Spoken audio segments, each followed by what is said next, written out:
And we're back. Welcome everyone. I know that we have Mattias, Gustav and Markus on the line waiting to present. Next company up is esport company Epuls, and from broadband, which you will need in order to play a game without lag, which I have experienced a lot, the lag that is, and that's why I'm losing. We're going to talk about esports, and going to leave it over to Markus, Mattias, and Gustav to do the presentation. Floor is yours, and looking forward hearing what you have to say.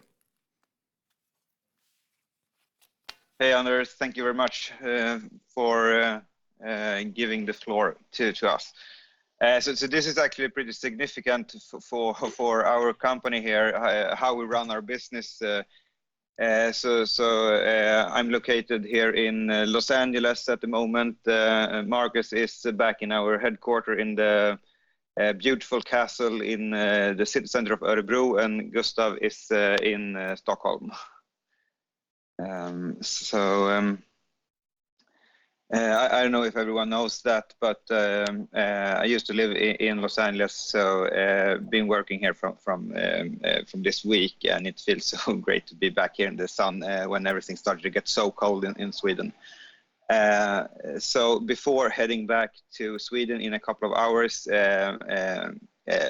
let's give a short presentation about where we are in the company.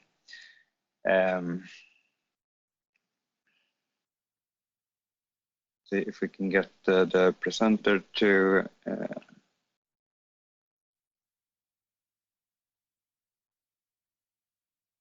okay, perfect.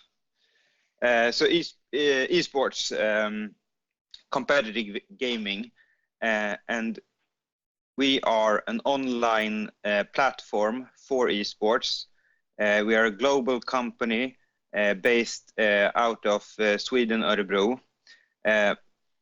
But around this platform, we have created our ecosystem, and that's what we feel is the unique thing with Epuls, that we have designed this esports ecosystem around the platform that is designed to funnel users down to the platform. So for example, we run our professional studio and we broadcast that from our in-house casting studio in Malaysia, and we produce a lot of content around that.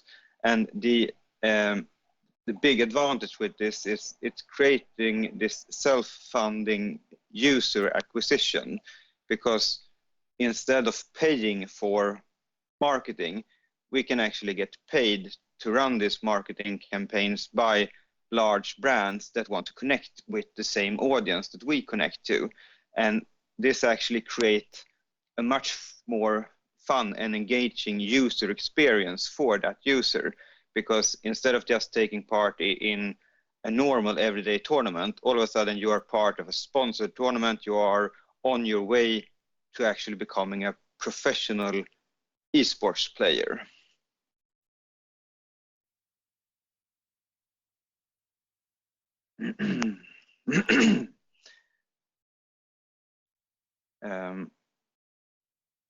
But back to the beginning of this year, we managed to secure an amazing funding round, 57 million Swedish kronor, roughly $6.6 million.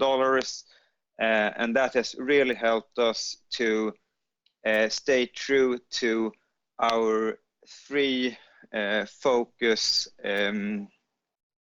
areas of focus, which is user growth,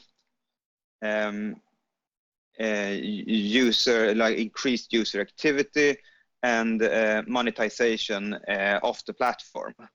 And we have set up a distinct goal in the end of 2023, and that goal still remains intact.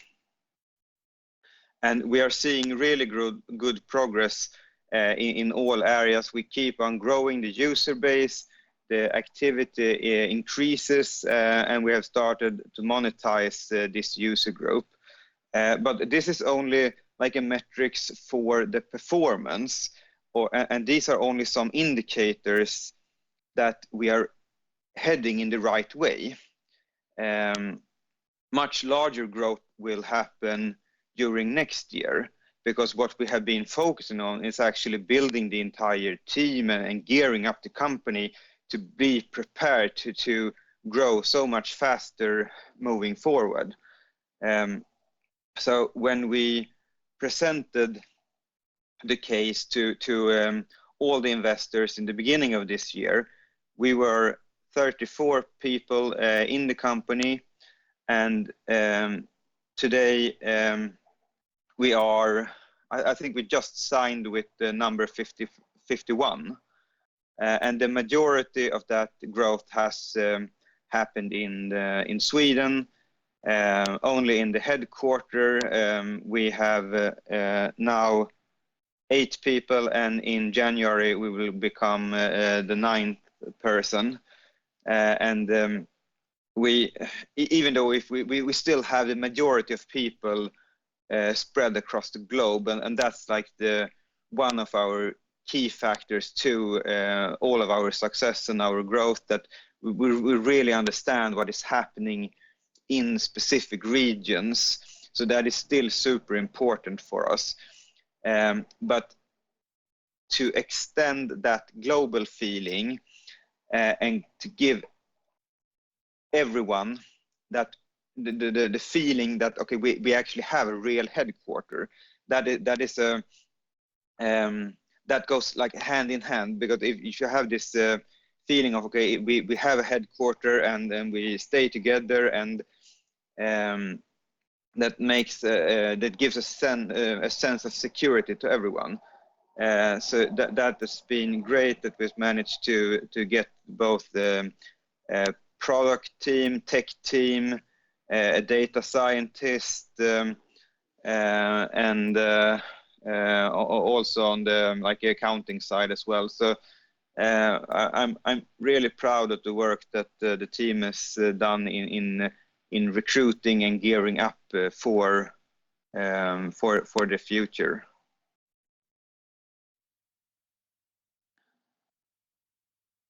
And a very significant portion of us gearing up is that for the first time, the tech team is no longer a bottleneck. And that has been like I wouldn't say a big problem, but you know, as a tech company, you always want to release the next feature. And you know, everyone has always been complaining, oh, we need the next feature, we need the next feature.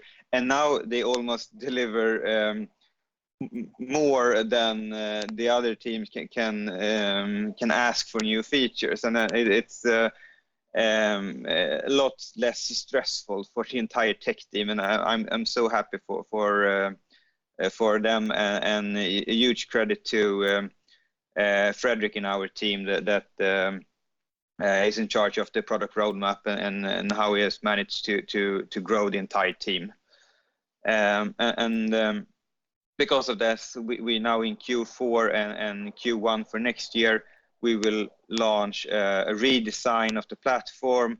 That is the aim of that is to increase user conversion and player retention. And in Q1 next year, we will start to release some functionality that is more targeting the monetization part as well.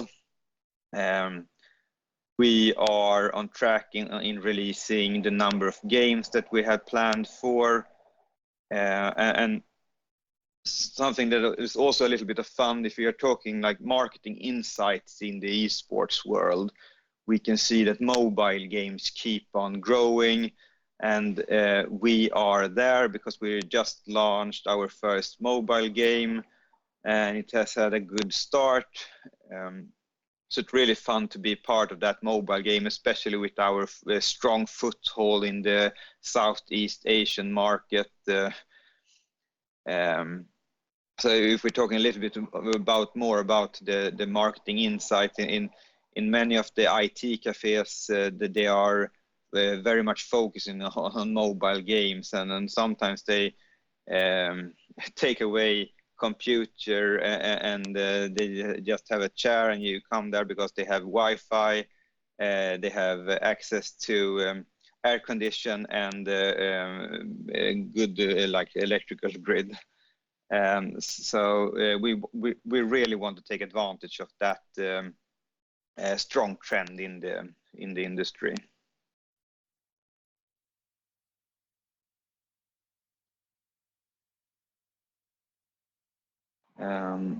Okay, moving forward.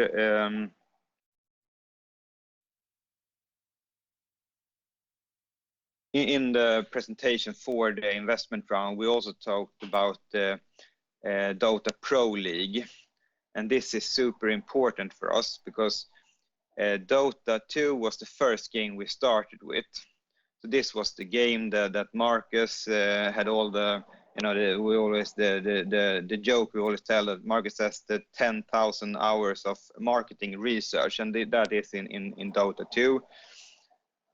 So we are super proud to run the Dota Pro Circuit League. So this is if you want, as an everyday gamer, and you want to qualify for the biggest event in Dota, for the 3 biggest regions, you do it via the Epuls platform. And last year we only had it for 1 region, so we keep on growing in that way. Markus, maybe you can fill.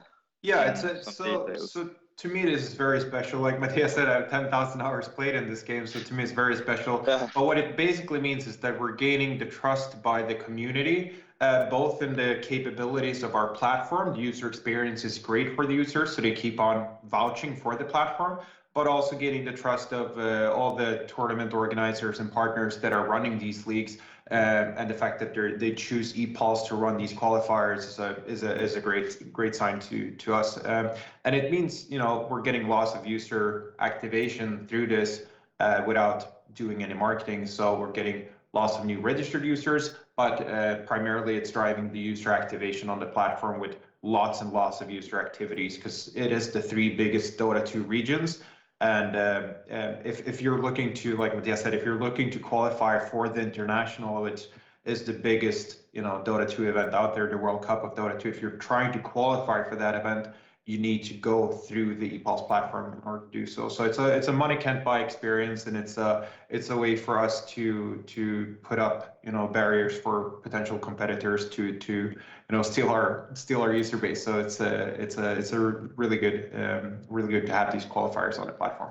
Yeah, to summarize it, really good for brand awareness, and also this is a good example when we talk about the kind of ecosystem that we're trying to create. Yeah. Instead of just, because like everyone bring in some money and pour it down Facebook or Google or Reddit or wherever you can place ads, and we still do that because we want to boost some of our activities. But if you get this kind of collaboration with organizations and they actually put up the effort to drive the traffic to the site, and we have multiple example of these kind of organizations. Maybe they have a group of IT cafes, or they have maybe some following on their social media, so they create kind of their own tournaments. And so this is a really good example on the kind of ecosystem that we're creating that is multi-layered. And so this is this is a really good example of how we funnel down traffic. Yeah, for sure. Okay, Markus, go ahead with the studio, please. Right, and so the other part of the ecosystem, like Mattias talked about in the beginning, it's the platform in the middle, and then another vertical is our studio and special operations kind of vertical. And the studio's been working really hard the past year, and we've been having our in-house casters being part of multiple productions across the Dota 2 universe. And so what this led to is that especially one of our casters has been really recognized. So Alvaro, he was invited to the Dota 2 International, to be part of the English production for that event. And he was one of only 5 English hosts for that event. And it's the biggest event in Dota, and what that means is that our studio is getting more and more recognized, and so we're managing to do bigger and bigger stuff for the studio. And so one good example of this is that we managed to secure the English broadcasting rights for the South American Dota Pro Circuit League. So on top of doing qualifiers on the platform, our studio is also doing the broadcast for this South American DPC League. And what this means is, additional revenue from sponsors for that broadcast, but also lots of traffic back to the platform through the people viewing the stream, where we're able to also promote the Epuls platform. And on top of having the broadcasting rights for the South American DPC League, our studio and studio staff are also involved in multiple other production for other regions in the Dota Pro Circuit. So maybe Markus, maybe we can just a quick pause there. So we emphasize what is the difference between having the qualifiers. That means that like normal everyday people can sign up. So then they sign up, they become Epuls users. So they sign up in the Epuls system, and they start competing. And if they are lucky or not lucky, but if they manage to win, they can win all the way up to the big finals, winning the big prize money in the international. And the broadcasting right for us means that we get a lot of eyeballs because everyone wants to watch this event. So it's two different things, and both goes into our ecosystem, just to clarify. Yeah, and it's like we talked about. So we're getting our users to kind of like jump between our different verticals. So first they're participating in the qualifiers themselves on Epuls, and regardless if they win or not, they might want to watch the broadcast as well, and then we run the broadcast as well, and then we promote the platform, so they come back to the platform and they keep playing. So it's very, very good for both brand awareness within the Dota 2 community, but also retention rate for the player base and revenue from potential sponsors. And if we take a quick look at our pro division, because so the third kind of main vertical is our pro division, where we organize these tournaments for pro players. We invite them, set up a production, and get brands to sponsor prize pools and production costs. And so what we've managed to do here is we've hired a full-time kind of special operations manager who can better plan ahead the pipeline for all of 2022, which allows the sales team to earlier start focusing on selling these sponsorship rights for these tournaments, so we can ensure maximum return on investment when we run these pro tournaments. And a really fun thing as well is that we got some renewed endorsement from Riot Games, where we're allowed to run a second Valorant pro tournament called the Royal Sea Challenge. Last year we did a Royal Sea Cup that was part of the Ignition series. This year we're doing the Royal Sea Challenge, and it's really good because it's allowing us to get familiar with the Valorant community and do a similar journey that we did in the Dota 2 community, and run multiple pro tournaments and then run qualifiers on that through the platform, and keep expanding the Valorant universe within our ecosystem as well. So that's really exciting for 2022. And also to emphasize, this is for Valorant. It's the number 3 game on our platform, and Riot Games is one of the biggest game developers in the world. So we're super proud to be part of their official universe. Yeah, no, it's really weird.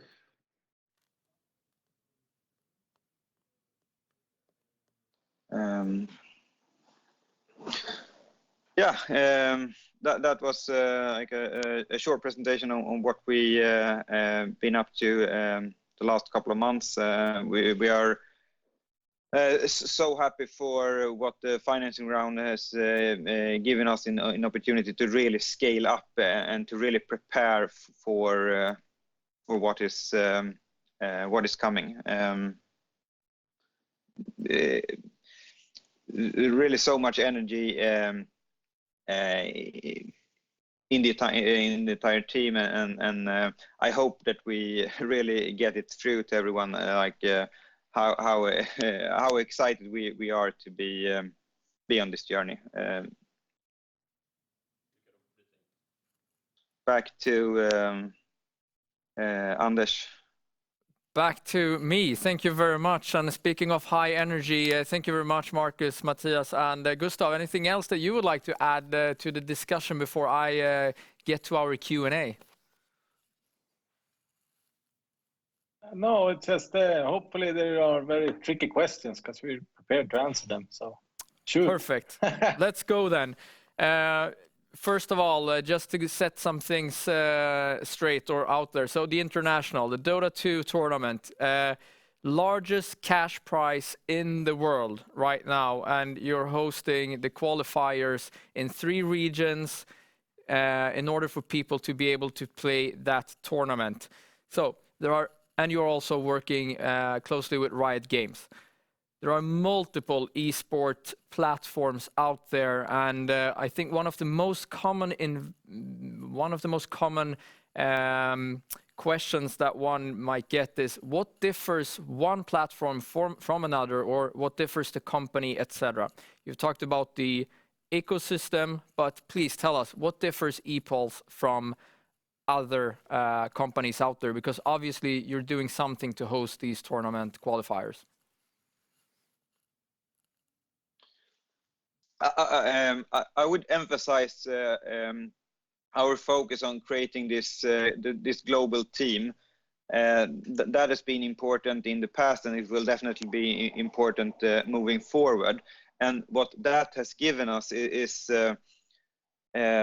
key connections to people on a global level. Instead of sitting in our castle in Örebro and trying to find people, now we are actually out in the different communities, and that has been so much easier to actually to talk to people and to understand what is happening. And it's not only this kind of big endorsement from Riot, for example.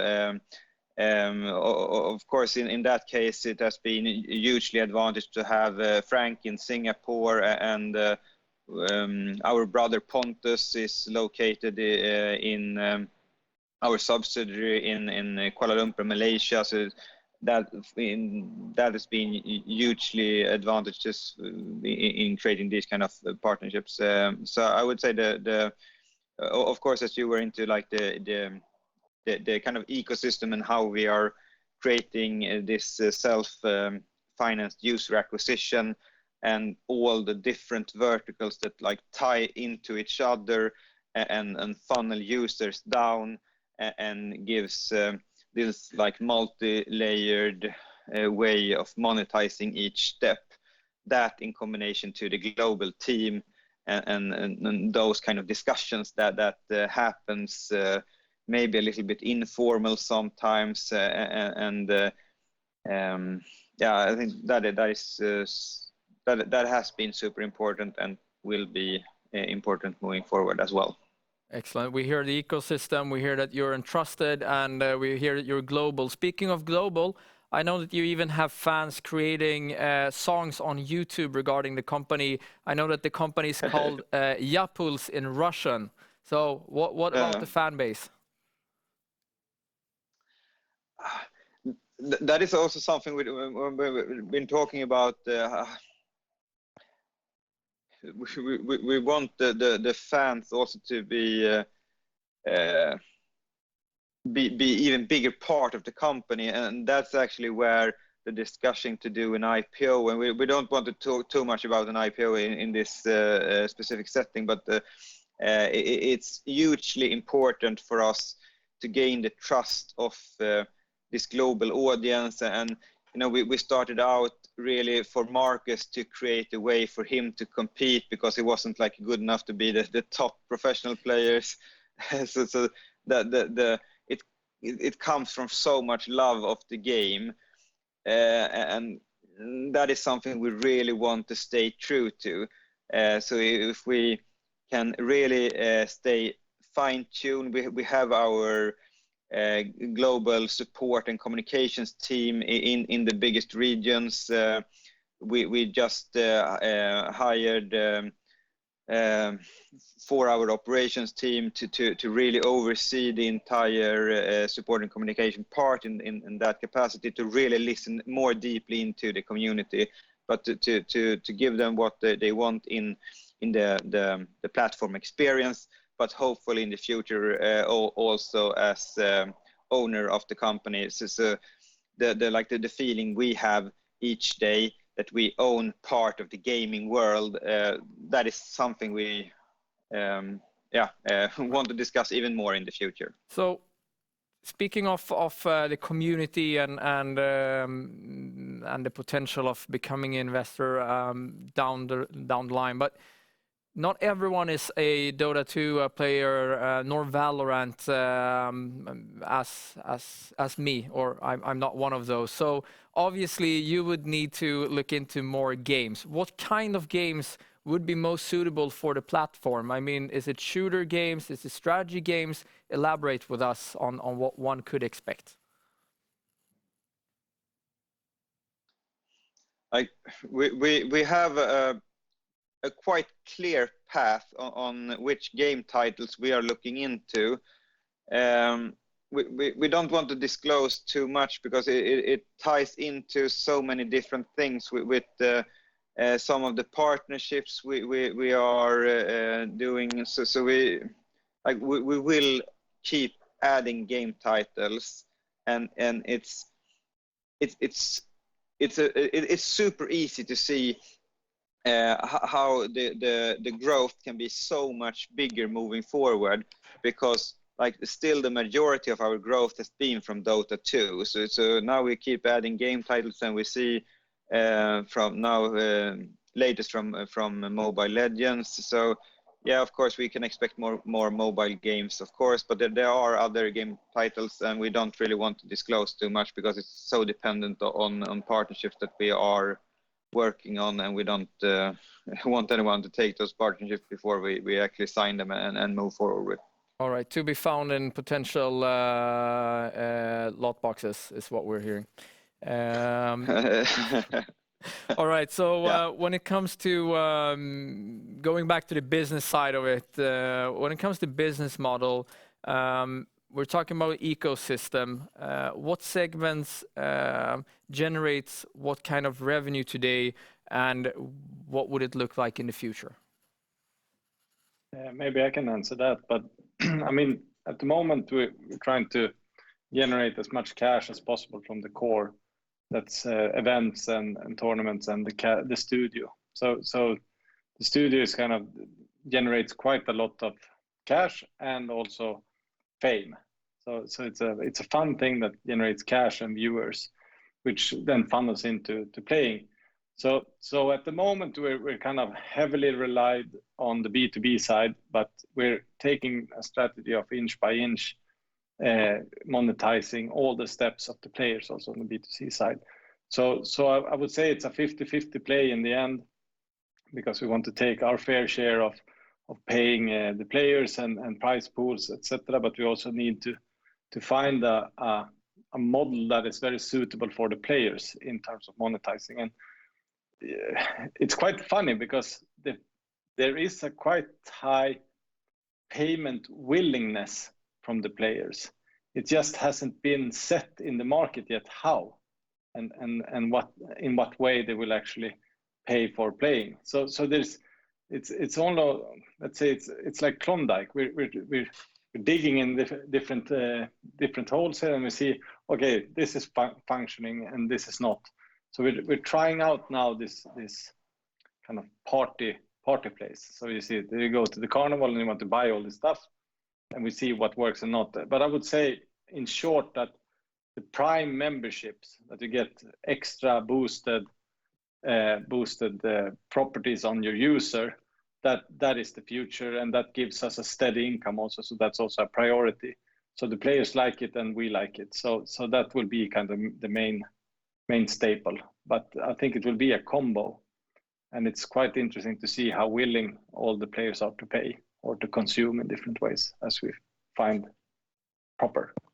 Great. Also, something that is quite interesting is that some of the bigger, like if it's a studio production or if it is like a pro event, we could also see a quite big value in how many players that are being generated from those events. So instead for so we have kind of an overvalue in that. Okay, we do generate revenue, but also a lot of players, and so there is a really good value in both increasing revenue that we can use for further growth. That has huge potential, but at the same time, we also generated a lot of users from those events. That has big value. So Markus don't have to spend as much in Facebook advertising, for example. So it's super interesting how we calculate the value of things. The algorithm is kind of a holistic view on it. So it's quite lots of puzzles, but it's getting there, and I think it's quite easy to monetize on this. To be honest, there's a lot of willingness to pay and to do stuff. Yeah, and I would say like going back a year in time.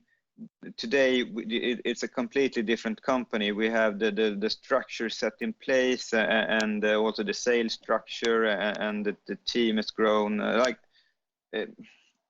It's almost hard to describe like the feeling you get inside. Like we started out 3 brothers and we were doing everything, and all of a sudden you can wake up one day and so much stuff has happened in the background because of the team, and that is like the feeling that creates inside of you. It's hard to describe.